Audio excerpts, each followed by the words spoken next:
Hello there. Today, I'd like to take you on an ASMR tour of a splendid Royal Regency dwelling, Carlton House. Carlton House was the home of the Prince Regent, who later became the British King George IV, and in its day, Carlton was famous as the most beautiful and most glamorous house in London. Today, when we think of Georgian style, we often tend to think of quite a muted colour scheme and restrained neoclassical design. But Carlton House was anything but restrained. It was vibrant, with colourful, lavishly decorated rooms that created a dashing and opulent atmosphere perfectly suited to the fashionable Regency society of the time. However, today, Carlton House no longer exists. George was a restless prince who was always seeking to create new and even grander architectural schemes. So, in 1826, once he had become king, he actually demolished the house that had a reputation for being the most stylish in England, and all of the exquisite rooms at Carlton were lost. Fortunately, however, an extremely detailed and sumptuous pictorial record of most of the rooms at Carlton still exists, in a book by William Henry Pine that was printed in 1816, when Carlton House was still at the dazzling epicentre of the Regency world. So, by the magic of ASMR, I am now going to transport you back in time to 1816, so that together we can indulge ourselves in a private viewing of this most splendid house. And to accompany our tour, you'll find a slideshow of William Henry Pine's watercolours on the video, so that you can see the gorgeous interiors for yourself. However, there's no need for you to look at them if you don't want to. I'm going to describe each room to you in detail, so that if you prefer, you can just close your eyes, relax, and let my voice guide you. So, welcome to Carlton House. Let's begin by travelling back in time to 1816. We are now standing in front of the house on Pall Mall, a wide and elegant street in the St James district of London, which has been the home of royal pleasures and fashionable pastimes for more than 150 years. Carlton House was originally built in 1709 by the aristocratic Boyle family, but it was bought by the royal family in 1732. It remained a relatively modest house until 1783, when the British King George III gifted the house to his eldest son, George, Prince of Wales, for his 21st birthday. At the same time, the prince was given a stipend of £60,000, which is roughly about £6 million in today's money, to refurbish his new abode. The prince immediately commissioned the talented architect Henry Holland to revamp Carlton House and transform it into a miniature palace of pleasure and style. Holland did this by extending the building to make room for a series of grand state apartments, and by adding a new neoclassical portico to the front of the house, along with a courtyard and an elegant colonnade that screened the house from the busy carriage traffic on Pall Mall. By now, in 1816, the prince, who is currently known as the Prince Regent, has been occupying Carlton House for more than 3 decades, and having redecorated it several times already over the years, it's now considered to be the epitome of taste and luxury. So, as specially privileged visitors, let's turn off Pall Mall and walk through one of the arched gates in the colonnade, across the courtyard, and up the shallow front steps that lead to the entrance of the house. we'll find the front door underneath Henry Holland's imposing neoclassical portico, which is held up by 6 towering Corinthian columns. Carlton House is quite unusual in its design because, unlike most fashionable buildings of this period, all the principal rooms are on the ground floor, rather than being on the piano nobile, or first floor of the house, which is more usual. However, this means we only have to walk up a very few steps before we enter into the first of Carlton's magnificent public rooms, the Great Hall. The hall is accessed by crossing a narrow entrance lobby, and we walk into it by passing under a huge, arched opening, which is flanked on either side by tall pillars topped with Ionic capitals.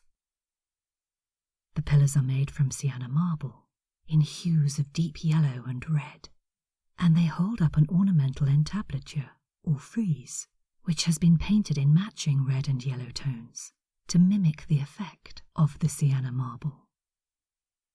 An identical entablature and pillar formation flanks the exit on the opposite side of the room, and in between these two magnificent symmetrical features, a double-height and splendidly decorated coffered ceiling curves upwards towards a central fanlight, which is oval in shape and allows natural daylight to flood the centre of the room. The walls are painted in a deep shade of granite green, which adds to the richness of the decor scheme, while a series of arched niches set into the walls contain bronzed statues of ancient Greek figures. Because this great hall is the central walkway through which all visitors and servants pass, the black and white marble floor has been kept relatively clear of furniture. But the room does contain several mahogany tables, as well as a set of 10 scroll-backed chairs, which are decorated with the crown and the royal cipher. Beyond the great hall, we can glimpse an octagonal vestibule that's decorated in the same shade of granite green.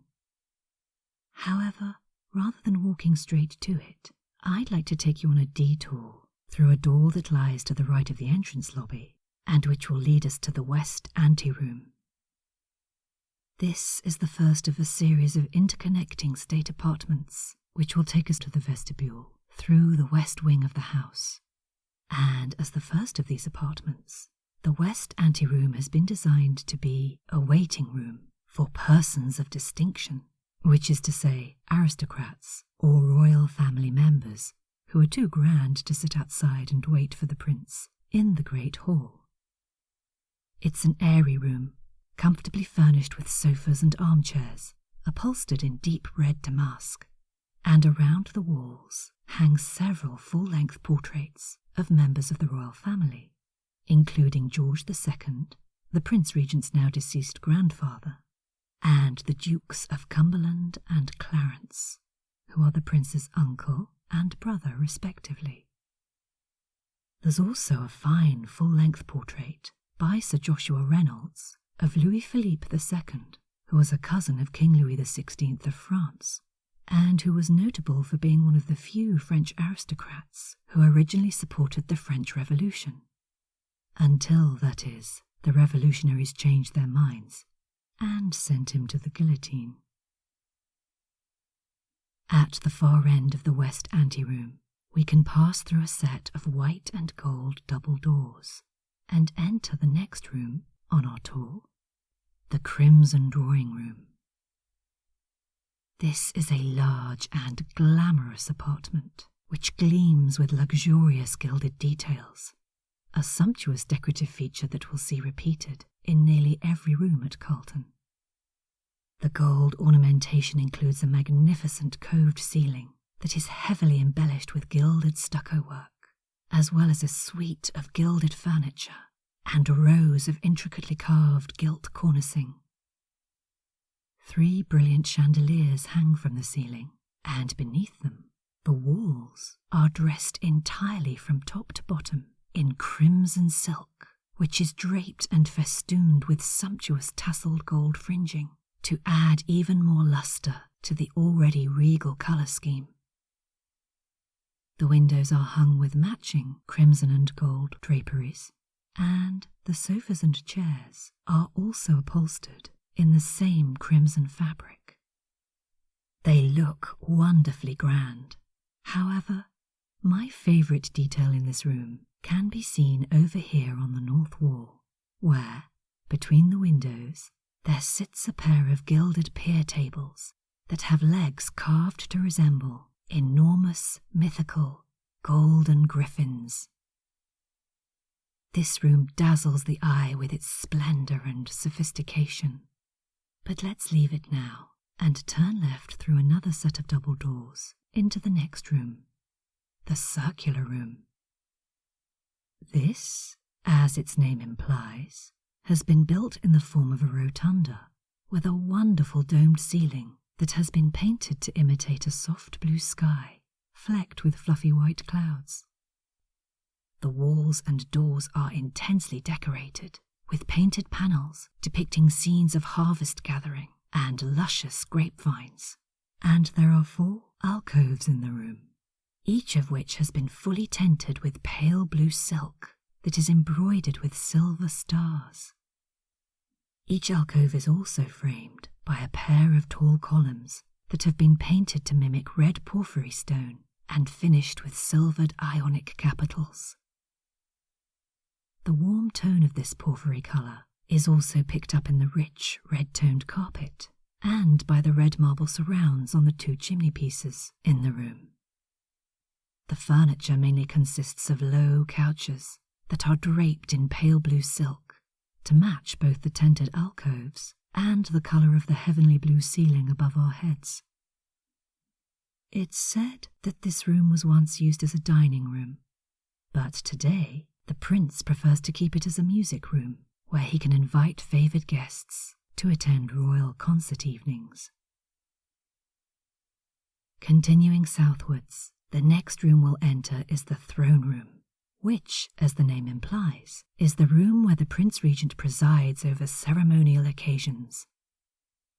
If we look to the right, we can actually see the prince's throne, which is mounted upon a platform and upholstered in red velvet, with a huge red velvet canopy overhead, framed with a heavily gilded cornice. There are gilded, fluted pilasters that are set at intervals along the walls, flanking a set of 5 arched window alcoves on the south wall and 5 mirrored alcoves on the northern wall opposite. All of these alcoves are draped with crimson, gold-fringed hangings to provide the room with both symmetry and splendour, while above them, the marvellously stuccoed ceiling features a central oval that is once again painted to represent the sky, only this time it comes complete with winged cherubs who frolic in the clouds. The cherubs look down upon a long table that runs right down the centre of the room and is draped in green velvet. It's here that the prince's council members sit when they are called upon to advise His Majesty on matters of state. We'll now turn left and walk along to the eastern end of the throne room, where we'll pass through into a chamber that's now known as the Old Throne Room, because this was the function the room served before the prince had Carlton House remodelled. It's a more modest apartment than the new throne room, but it has an airy and graceful atmosphere, with ceiling and walls that are decorated with sprightly white and gold plasterwork, and decorative panels and draperies that are picked out in a contrasting shade of soft blue. This room is distinguished by a full-length portrait of the Prince Regent himself, as well as similar-size canvases representing his parents, George III, and his wife Queen Charlotte. As I'm sure you already know, in this year of 1816, George III is still theoretically the King of Great Britain. However, in practice, His Majesty's sadly debilitating illness has left him unable to rule, and since 1811, his son George has assumed the responsibility of ruling in his place as regent to the king. This is why the prince is currently known as the Prince Regent, and why these early years of the 19th century are becoming known as the Regency era. Interconnecting with the old throne room, the next room we'll enter is known as the Rose Satin Drawing Room, because the walls and windows are lined with beautiful rose-coloured satin damask that's trimmed with gold fringing. The same damask has also been used to upholster the many sofas and chairs that furnish the room, and the colour and sheen of this exquisite fabric gives the room a delightfully soft and warm ambience that is very welcoming.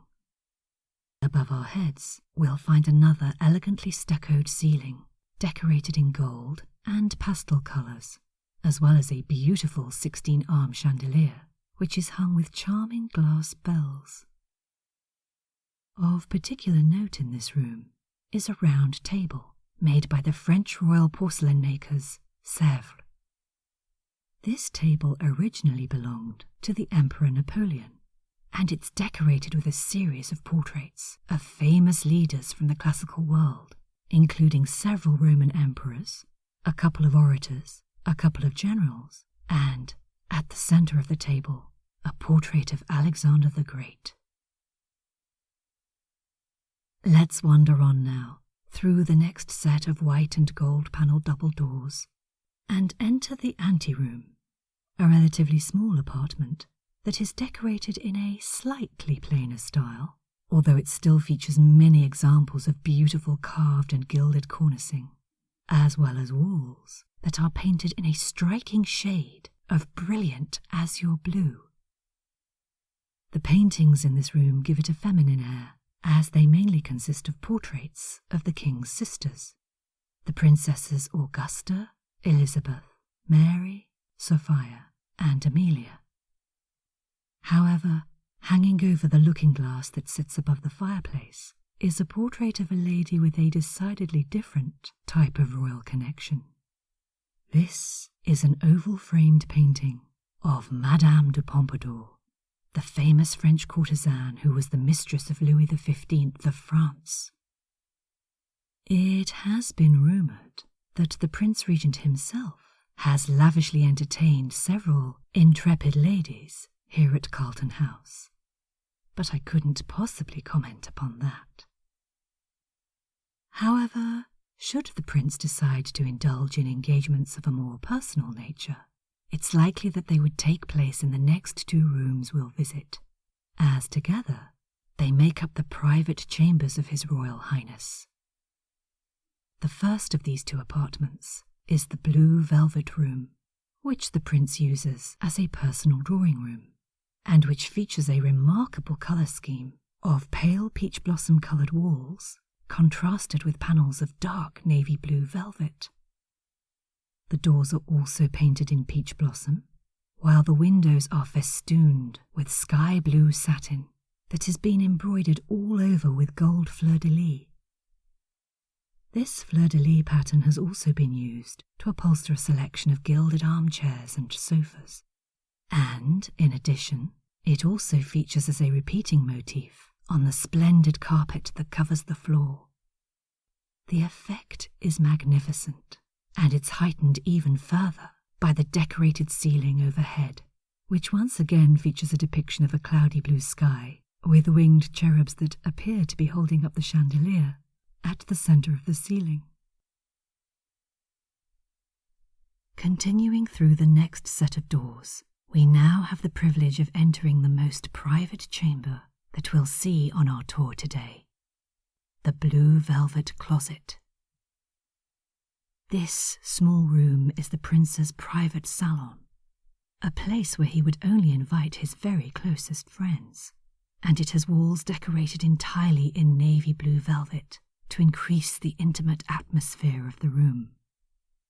However, the sky blue and gold fleur-de-lis motif from the previous apartment has also been continued into here, and it features on the carpet, the curtains, and the upholstered furniture, while the ceiling is once again painted to imitate a blue sky, studded with soft clouds.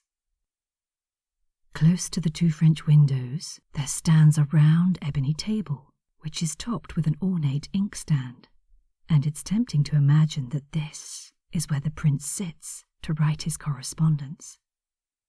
However, the table itself is also worth noting because it's an extremely beautiful example of bullwork, a type of furniture that features panels of intricate, inlaid brasswork, and which is named after the French cabinet maker André Charles Boulle, who pioneered the technique. There's also a pair of matching bullwork medal cabinets sitting across from each other on opposite walls, and these too are extravagantly inlaid with gilded brasswork that includes ornaments of scrolls, arabesques, and classical figures. The blue closet is the final room we'll visit on the principal floor of Carlton House. However, our tour is not yet over. If we retrace our steps back through the blue velvet room to the antechamber, we can turn right and walk northwards into that octagonal vestibule that we glimpsed from the great hall at the start of our tour. This elegant 8-sided room features a central ceiling aperture with an octagonal skylight above it that allows natural light to beam down from above. Of the 8 granite green decorated walls, 4 are set with arched alcoves draped in rich red velvet, and one of these alcoves, on the western side of the vestibule, will lead us to an entirely new area of the house to explore. So let's pass beneath the red velvet curtains now and enter the oval room that contains the Great Staircase. The Great Staircase certainly lives up to its name. It features a double set of stairs that sweep both upwards and downwards in 2 interlocking semicircles intersected by joined landings.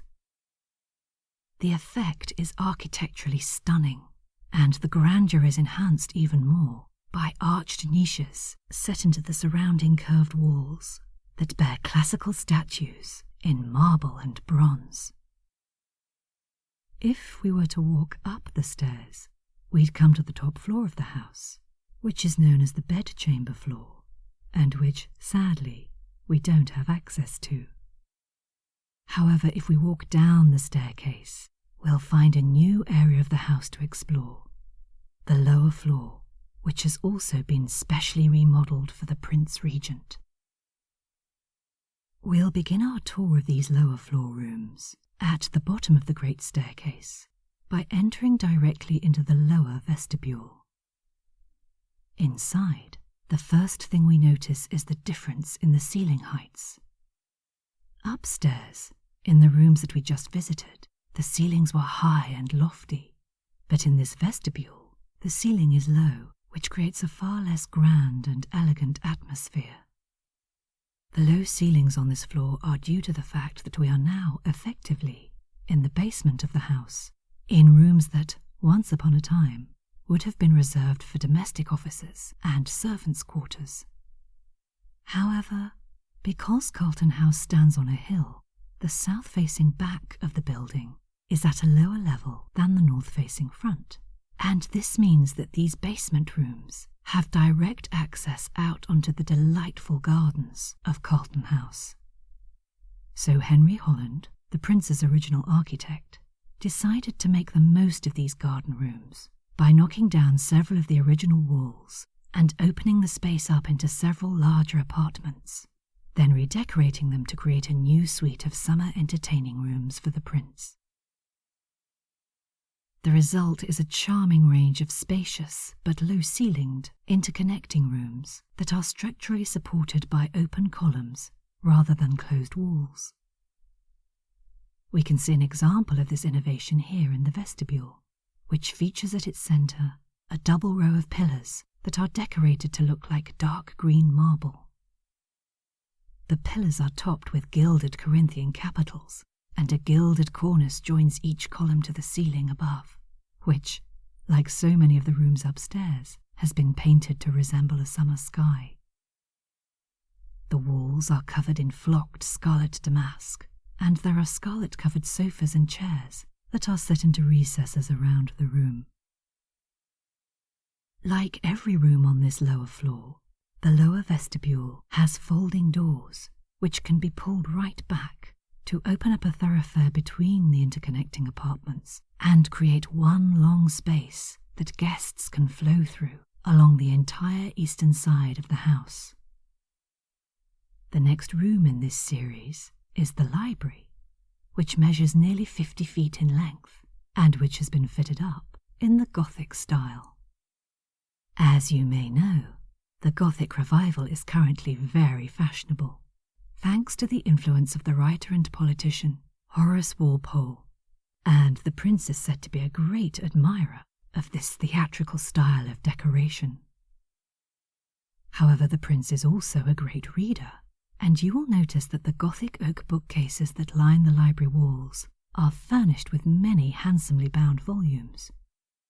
His Majesty's book collection is held under the care of the royal librarian, Dr. James Stanier Clark, and you might be interested to hear that, just a few months ago, in November 1815, Dr. Stanier Clark welcomed a distinguished novelist to Carlton House Library, a lady called Jane Austen.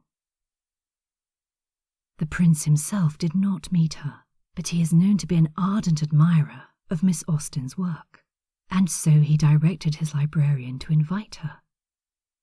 When she visited this library, it was hinted that she might dedicate her next work to the prince himself, and the result is a dedication in Miss Austen's latest novel, Emma, which has recently been published. Let's continue now and pass from the library into the golden drawing room, another large apartment that has had its original structural walls replaced by rows of columns. As the name of the room implies, these columns are all richly gilded, and there are also many gilded, fluted pilasters set along the walls, and gilded double cornicing between the walls and ceiling. Henry Holland seems to have used all this gold in order to compensate for the low ceilings by creating an apartment of dazzling splendour, and the effect of the gold is enhanced even further by the strategic placing of several looking glasses and mirrored door panels, which further reflect and infinitely repeat all the many gleaming features.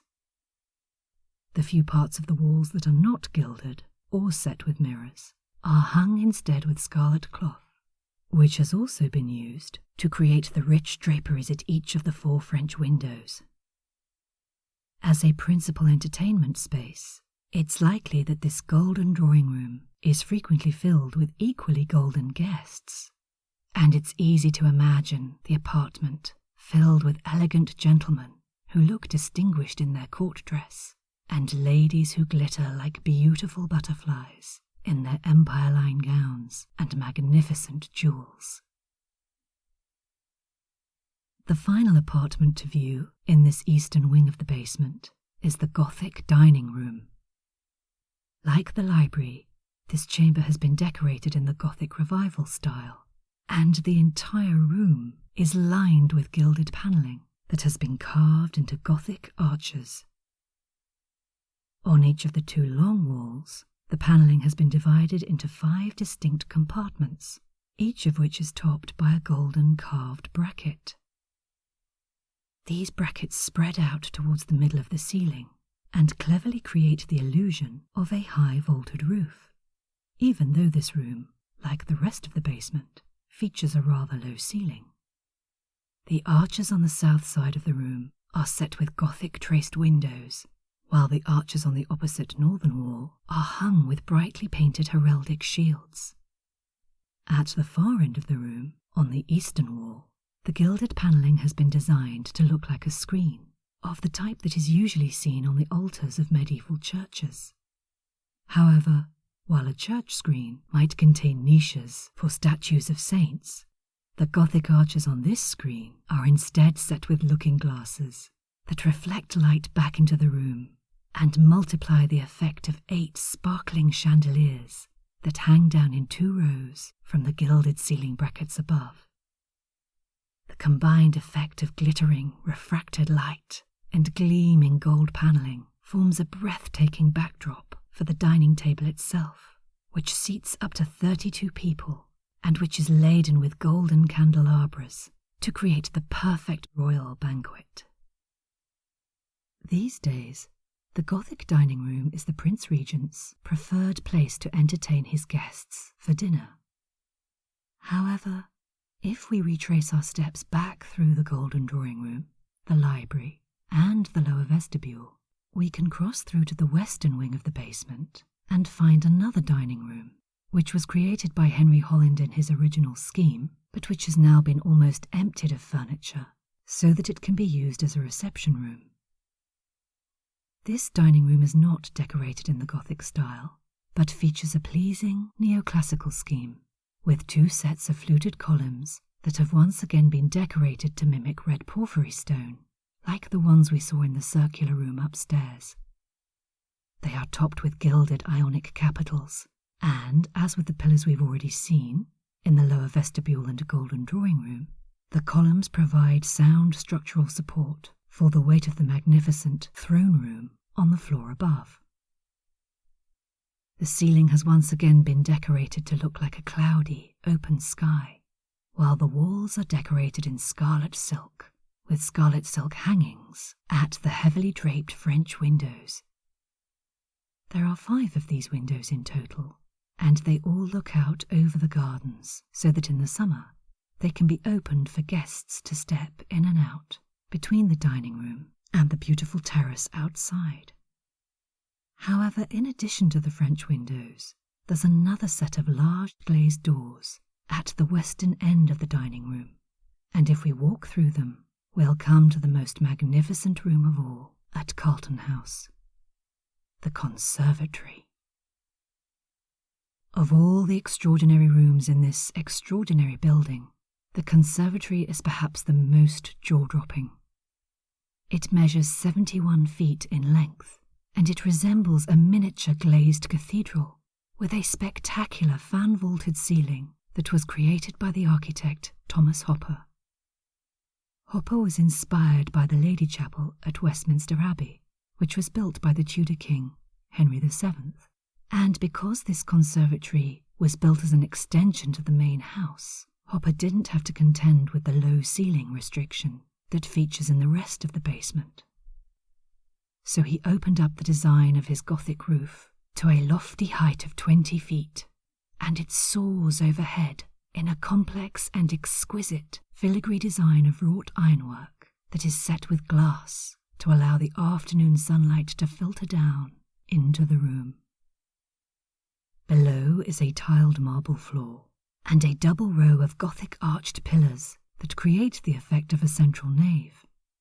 At the centre of each arch hangs a huge hexagonal lantern set with stained glass, and the tall Gothic windows of the conservatory are also filled with beautifully tinted and coloured glass that depicts portraits of former monarchs of England, as well as former electors of the House of Brunswick, the 2 royal lines from which the Prince Regent is descended.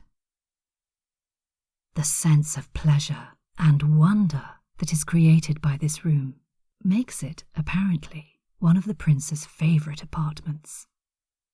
It's frequently the setting for his most lavish parties, including one particularly opulent affair that was held in June of 1811, when the prince became regent, and which saw up to 2,000 guests flock to Carlton House.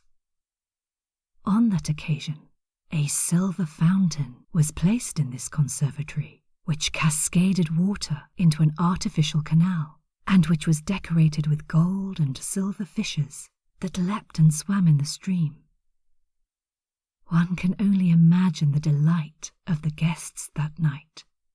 But now, like them, we can promenade down the centre of this spellbinding conservatory and exit it via an intricately carved, Gothic arched door that will take us out into the Carlton House gardens. These gardens too have been the setting for many outdoor fetes and royal parties. However, as we step out onto the smooth green lawns, we'll find that the landscape begins to shimmer before our eyes as we begin to time travel once again and find ourselves returning to the 21st century. Today, Pall Mall is a busy central London street, with traffic that whizzes by and rows of buildings that were constructed in the centuries after Prince George had decided to demolish his exquisite home at Carlton House. Once he had ascended to the throne as George IV, the new king decided that he deserved a far grander dwelling. And so he turned his attention to another of his royal residences, a relatively modest establishment called Buckingham House, and decided to turn it into Buckingham Palace. But that is another story.